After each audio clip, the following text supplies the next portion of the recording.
welcome to Digital Shift, also known as Corporate Evolution Tales.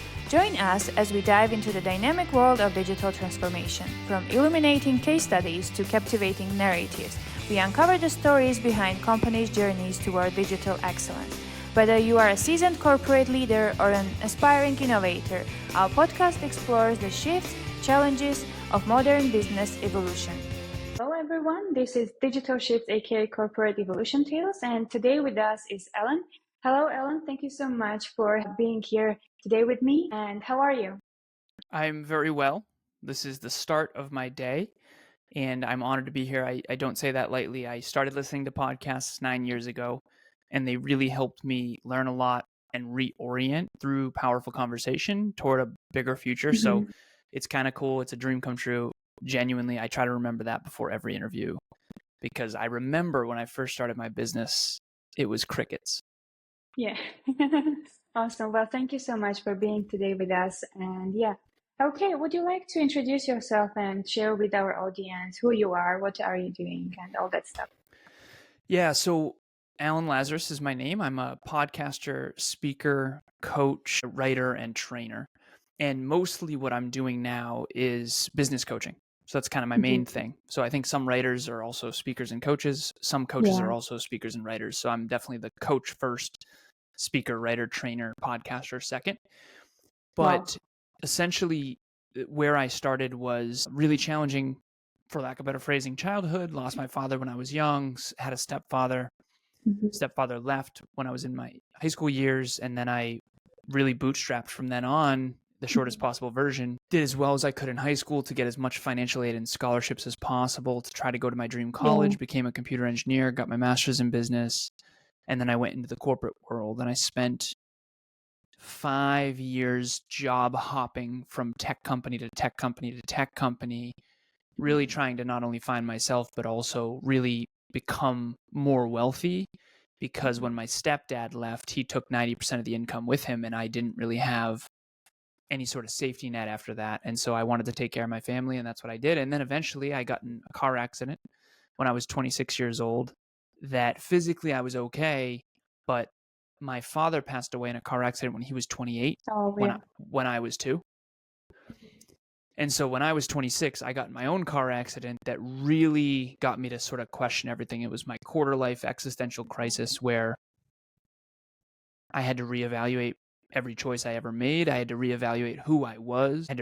This was the second chance my dad never got. And so after that, I went all in on self-improvement and success and fulfillment. And now the best way I can describe my life is sort of these 4 buckets, and I'll go brief with it, but these are the 4 buckets that I think kind of all of us go through in life. The first bucket is you're unsuccessful and you're unfulfilled. So when I was a kid, I was a cart kid and a busboy, and my stepdad left, and I was definitely unsuccessful and I was unfulfilled.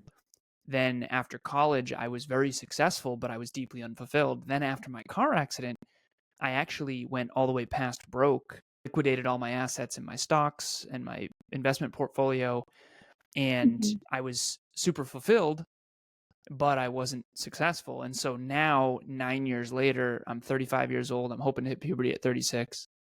Wow. I often say that because I look really young, but essentially I'm in a place now finally at 35 where I think all of us want to get. And the place we all want to get is, I already adore my life. I'm successful and fulfilled, and I want my future to be an amplified version of what it already is. And it took me 35 years really to get to this place. Now I help other people do the same, go through those 4 buckets to get to that 4th bucket. And some of my clients are in that 4th bucket. They say, listen, I'm already successful. I already love what I do. I'm fulfilled as hell. I'm successful, but I want to scale it, and I don't necessarily want to work 12 hours a day anymore. So those are the 4 buckets, and I hope everyone can get to the 4th one. And any way I can help, let me know.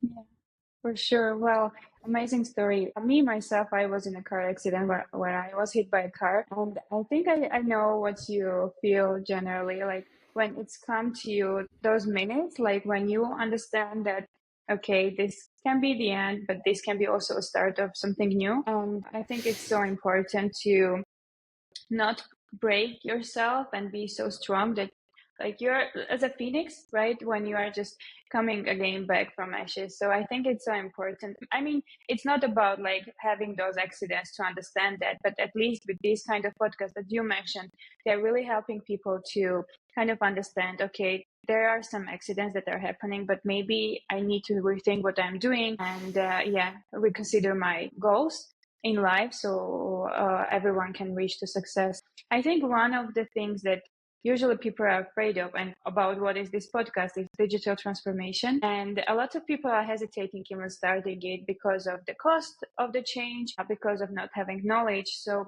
what do you think generally about digital transformation, and is it something that we really need, or is it all about the manual work that we should continue doing? Yeah, so the 21st century, so I'm a computer engineer and I got my master's in business administration, and I worked in, like I had mentioned, a lot of different tech companies. And I remember there was someone close to me probably about a year ago who said something really what I thought was very ignorant. And he said, well, nowadays real estate's the only way to make money. Oh yeah. And I thought that was one of the dumbest things I've ever heard personally, because if that was ever not true, it's now. Because if you Yeah. look at the most successful companies in the world, it's the tech companies. And so at the end of the day, there's a whole concept of technology, digital, good or bad. Has it made our life better or worse? The social dilemma, the social media, smartware, all this stuff, AI. And at the end of the day, whether from the very beginning of technology in general, whether it's a new plow that allows us to get more production, to create more crops, to feed more people in less time, technology has always been a tool to increase the value output for less time and effort in. And so I think we all have three resources, human beings. These are the only three resources we have, really, in my opinion. Yeah. You have time, you have effort, and you have money. And money can be in whichever currency you use. So it could be crypto, it can be USD, it can be whatever. Okay, so you have time, effort, and money. And so technology, digital transformation, technological innovation, you put less time, effort, and money in for a greater return. And ultimately, that's how human beings have become holistically well. So the average life expectancy is 78 for women. I think it's 75 for men globally, if you Google it. And even Google's a good example, digital. Yes. You Google the average life expectancy and then all the data is there for us. Now, does that come with some downsides about privacy and all that? Yes. But ultimately, there is no upside without a downside.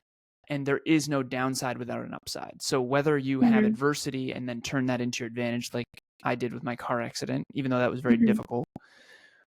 And I think adversity is here to humble us. And I think that technology is here to be a tool to improve the quality of our lives holistically. And so to me, fulfillment is the byproduct of doing all you can with all you have, which is maximizing your own unique potential, maximizing your own unique greatest level of contribution, and maximizing your own unique quality of life. And the key word there is unique. But you can't do that in the 21st century without leveraging the very tools that have been created to get to this point. Yes, agree. So you mentioned about the time, effort, and money. That is basically something that we should relate with the digital transformation. Do you think there is any good time for digital transformation? Is it all about like starting it at right time, or it's about like we can start anytime, but it should be done correctly? I would say that anyone who is not okay, so I coach 25 different business owners. The youngest is 16. The oldest is 63. Anywhere from, hey, I want to start a YouTube channel to I've been in business for decades and I'm already a multimillionaire.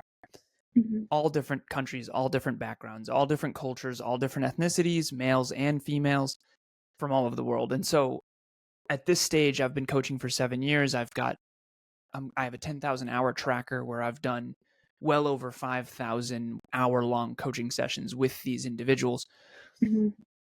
Not these individuals, but all of the people I've ever coached over the last 7 years. And really what it comes down to is the people who are not willing to transform the way in which they think and live into the 21st century will not flourish to the same extent. And as a computer engineer, I have a huge head start. I built my first computer when I was 12. I was a semi-pro video gamer. I've been using computers since I was a little kid. I've been pretty obsessed with them, honestly. I can take apart a computer and I understand what all the components do, and I've also programmed computers. So I kind of get it. I do understand how all this works, and it's been actually pretty alarming to realize how few people actually understand how this stuff works. But I also understand that they have their own modalities of thinking and they have their own educational backgrounds, and I went to one of the best tech schools in the world. It's called Worcester Polytechnic Institute. It was $50,000 a year, and I'm very grateful to have been able to go. And I did computer engineering at a tech school in New England. And so it's kind of like a mini MIT. And so I have a huge advantage, quite frankly, because I understand how these tools work. Now, do I know everything? Definitely not. If you're not willing to innovate yourself and learn about computers and technology and digital, you're going to fall behind and you're going to struggle and you're going to suffer. What you don't know will hurt you. Ignorance is not bliss. Ignorance is temporary bliss for future devastation. And don't stay ignorant. If you don't know computers, you got to start learning now. And not just computers, but like the sciences. So I call it STEMBIF: science, technology, engineering, mathematics, business, and finance. I think those are the 6 core strengths of the 21st century economy. And unfortunately, there's a lot of people that are very successful in the economy that don't do the inner work. So the inner work is psychology, get a therapist, emotional intelligence, self-belief, self-worth type of stuff. So I think personal development needs to be in tandem with economic and digital and technology development. I see. Cool. Well, you mentioned about the knowledge that people should have generally, no matter what field. Do you think that when starting or even thinking about digital transformation, it's important to have the knowledge before even starting it, or it's like something that we can gain just during the process? Yeah, you got to gain it during the process. But here's the thing. You have to start out with humble curiosity. I have this blog that I wrote on my LinkedIn, and it's called How to Massively Accelerate Your Learning. And I have something called the learning loop. And the learning loop is 5 steps. The first step, let me see if I can do this from memory. Number 1 is humble curiosity. You have to have humble curiosity. You have to know that you don't know, and you have to be willing to seek it out. So humble curiosity is number 1. Number 2 is new knowledge. When you're humble and curious, you gain new knowledge. And after you gain new knowledge, the third step is a new choice. You make a new choice. And when you make a new choice, then you get a new experience that you wouldn't have had otherwise. And after the new experience, you have new reflection. Now you have to contemplate that experience and reflect upon it. And then that should bring you right back to more humble curiosity. And so the learning loop snowballs over time. I often say this iPhone that I have, for example, on video right now, this is the iPhone 14 Pro Max. So I remember in 2007, I was a senior in high school. And I remember Steve Jobs and Apple came out with the very first iPhone. And that was a revolutionary technological breakthrough. But truth be told, compared to this phone, that phone would be an absolute piece of garbage. Because back then, that was the best accumulated knowledge that we had as a species. So for example, creating this iPhone Pro Max was always possible. But we didn't know how to build it yet. We only knew how to build 1.0, and this is the 14.0 version or whatever, right? And so we learn through humble curiosity compounded over time, collective consciousness. It's not just me, right? It's a group of engineers, or it's a group of people. And that's what a business is. That's what an organization is. It's a group of individuals working toward a common purpose, meaningful progress toward meaningful goals for a meaningful purpose. And when you understand that and you can harmonize and orchestrate a team toward a greater vision, that's really where I think you can change the world. But ultimately, in order to change your world, you have to start from that humble curiosity. And that needs to be where you live all the time, is just constantly humble, constantly curious, constantly humble, constantly curious. The problem is when you are a student mindset, a lot of people take that as you're ignorant, when in reality, you're asking the quote unquote dumb question because you're actually the one really trying to learn, which long term is amazing, but short term, you basically take a cred hit. Yeah, agree. Well, I think generally giving questions is so important in specifically in the process of changing anything, and when it's all about the digital transformation and you are specifically changing any process to be more automated, to make it faster. I think it's so important to give right questions at right time so you are not failing later when already the change is done, which can cost a lot of money actually. Because sometimes we are more like about, okay, I'm afraid of the change, but the change itself is not so frightening as the money that you can waste or the time that you can waste during that process. So I think giving good questions or like to the spot questions is really very important. So, what do you think, like the challenges that there are during the digital transformation and generally during this process of learning and investigating all that stuff? What can be the challenges during this process? I think one of the challenges is the people that you meet online. It can be really difficult to.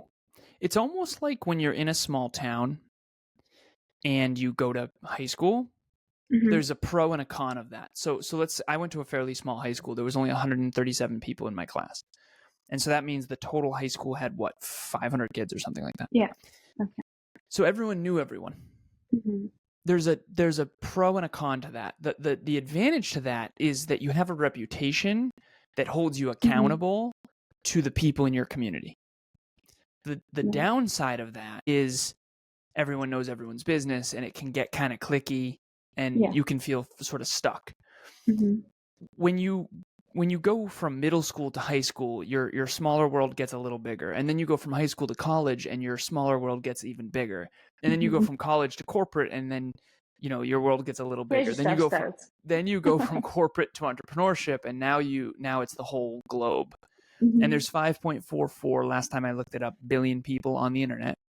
And so we have 8 billion people on this planet, 5.44 billion on the internet, and that's exponentially decreasing with Starlink and all kinds of stuff. And so now the world is so damn big, metaphorically and literally, that digital transformation, you get. So for example, I didn't know you before this moment, Mariam. Right? This is new. You have to trust your intuition about people way better because I don't know you and I don't know your reputation and I don't know I always use this analogy of a group of girls that find out that a guy is kind of sleazy or dangerous and they all tell each other, hey, watch out for that one. It's almost like on the internet, there's no one doing that. And so you have to be really careful about people on the internet. I was just on with someone named Hillary before this, and I have a filter that I take people through in my consciousness before I work with anybody. And you just got to be really careful. What I've noticed is the internet is full of people that are taking advantage of people. Definitely. And you have to be really careful of that in this whole digital transformation journey, because I might be able to help you, but I also might be completely lying through my teeth and filtering my photos and packaging my products. And I might actually be selling a bag of air. I'm not. My company is not doing that because we're integrous, but the truth is a lot of companies are. And it's you have to be more careful because there's no community accountability in a geographical perspective. Well, I think the transparency is the word here that we can easily use. That like generally in communication and specifically with these kind of big decisions of having digital transformation in your company, the transparency is something that there really should be between like people, between teams, and all the changes that we are doing. There should be actually transparently communicated with everyone, so they are not afraid of the change, but they are understanding why the change is done. So I think you're right there, and basically having that communication and still being cautious about the people with whom you are working is so important. And actually, these kind of podcasts are helping with that, because basically what I'm trying to do is helping people that don't know about this world to understand, okay, this is the person that knows about this, and that's why we are sharing these thoughts here. So yeah, I mean, it's all about the communication, I think, at the end. So awesome. Well, do you think we will observe any good changes or like good stuff that will come with having digital transformation in many companies? What are your thoughts on like that Yeah. part? So my company, Next Level University, we have 22 individuals on our team. About 12 of them are on what we call the core team, and then the rest of them are freelancers, contract work. But at the end of the day, I'm leading 22 individuals in the company, but we don't have a headquarters. So we're a virtual company. We don't have a building that we all go to. And there's advantages to that. And the advantage is I don't have to hire people only from one geographic location. Yes. The disadvantage is we don't have as deep of a connection because some of us have never met in person. Thanks to Zoom and other technologies, we can really cultivate. I mean, we do live events every single year where we get the team together, not the whole team, but most of the team. And that's been really powerful. I mean, some of my team members I've never met in person. Some of them I have met in person, but only once or twice, right? So I think that there's a lot of good coming. I think technology is allowing us to work from home. I think technology is allowing things to happen globally that never could happen before. I mean, one of my team members is from Pakistan. I have several in the Philippines. I've got one from Spain. I've got one from Canada. I've got several from the US. I had one from Italy for a long time. He not anymore. But I've been able to learn a global perspective from a globe of people who can take complementary skill sets that from all over the world, and it's been really quite awesome. But to me, team tools and technology and training are only as good as the leader. And the truth is, leadership's the hardest thing in the entire world, but it's also the most valuable thing. And the reason it's the most valuable thing is it's the most difficult thing. It's the most needed and it's the most difficult. So therefore, it's the most valuable. So I've been working really hard as a 21st century leader to learn how to lead a dynamic team of all different ages, all different generations, from all different countries, all different cultures, right? All different backgrounds, all different skill sets. It has been nothing short of absolutely brutal. I have the best team ever. Leading them in a way where we're constantly growing and contributing and upping the ante and getting to the next level has been, without hurting feelings, has been one of the hardest things in the entire world. And so transformational leadership, I think, is the only way that this first century digital business model can actually work and flourish. And I think there's going to be a lot of companies in the next several decades that are completely online. I mean, there's no reason anymore to spend $25,000 a month on a lease for a building that you don't need when you can just let everyone work from home. And not everyone. I mean, again, some people need to be available. I get it. Like some people need to build things in person. But for the most part, there's an exponential increase in the ability to work from home. And I think we need to embrace that more, not less, personally.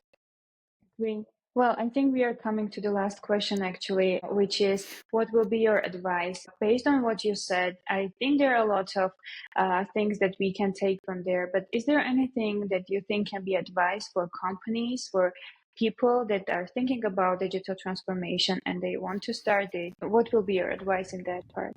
Yeah, the tools you use matter, but how you use them as the leader matters more. So, for example, for my company, we use Facebook, Instagram, and LinkedIn to connect with our community, mostly Facebook. We use WhatsApp to connect with our team. We use Zoom for meetings. We use Google Workspace for our IT infrastructure. And we use WordPress for our website. So these tools and these technologies in the digital world are great, but they're only as great as the individuals who are using them. And so tools are awesome and they can amplify everything you do, but remember, they're only going to amplify what you already are. And so character over everything needs to be the focal point. And tools in the hands of people with strong character and great leadership skills can do great things. Tools can, in the hands of immature people that are not in control of their own behaviors, can be dangerous. So, for example, social media. I'm on Instagram, Facebook, and LinkedIn to connect with my community and grow my company and grow my impact. But I'll tell you what, I've had to unfollow a lot of people that are constantly promiscuous on there. And so this idea of digital distraction, when I work from home and I'm on these social media platforms for the growth of my company, my mission, and my profitability and my quality of life, that's very different than falling down the rabbit hole of some of the nonsense that you see all over the world. Yeah. And so you got to be really careful, because while these tools can enable you to connect globally, they also can take advantage of you globally. And you need to really protect your mind, I think, from all the distractions.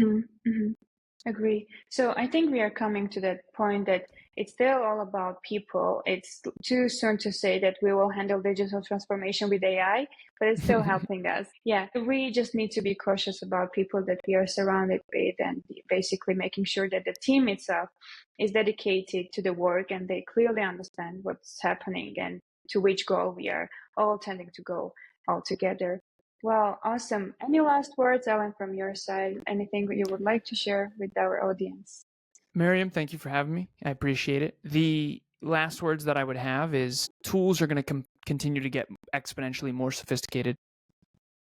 But if human beings aren't becoming exponentially more sophisticated in their use of those tools, we are in some serious trouble. So instead of just retooling with your digital tools and your project management tools and your email and all that stuff, retool in your own leadership capabilities, retool in your own character, retool in your own self-belief and self-worth and resilience and grit, and because those are the things that ultimately are going to matter. Because underneath tools in the hands of fools is dangerous. Tools in the hands of people of character who want to do good. An axe can build a house or it can kill someone. And I just think that human beings need to do their very best to retool themselves before they try to leverage a lot of these tools. To your point about AI, for example, listen, robots are coming, whether we like it or not. Automation is exponentially increasing, whether we like it or not. I was a part of that back in the day. And I worked in manufacturing, and I saw the transformation of automation in manufacturing facilities all across my territory and all across the country, in the US in particular. And, there's some facilities manufacture cars that are only robots. There is no human beings in those facilities. But remember, if you retool as a human being, you will be marketable and needed in the marketplace, because we always will need people who can lead people. Transformational leaders through courage, humility, vulnerability, and capabilities. And I think that ultimately you just have to become the best version of yourself every single day. You have to better your best every single day. And when you do, you'll always be on the positive end of all these technologies. Yes. Yeah, so such a good point. I think that's something that a lot of people are now afraid of, thinking like what they need to do to be better a version of themselves and be able to keep their jobs. So, and I really agree with that point that it's all about improving and not stopping learning stuff and improving yourself to the point that you, as you mentioned, you are still needed in the market, and basically you can sell your skills or like do the job that you're doing good, even with the changes that there are. Well, amazing. Thank you, Alan, so much for being today with us. And have a great day. You as well. Thank you for having me. I appreciate it.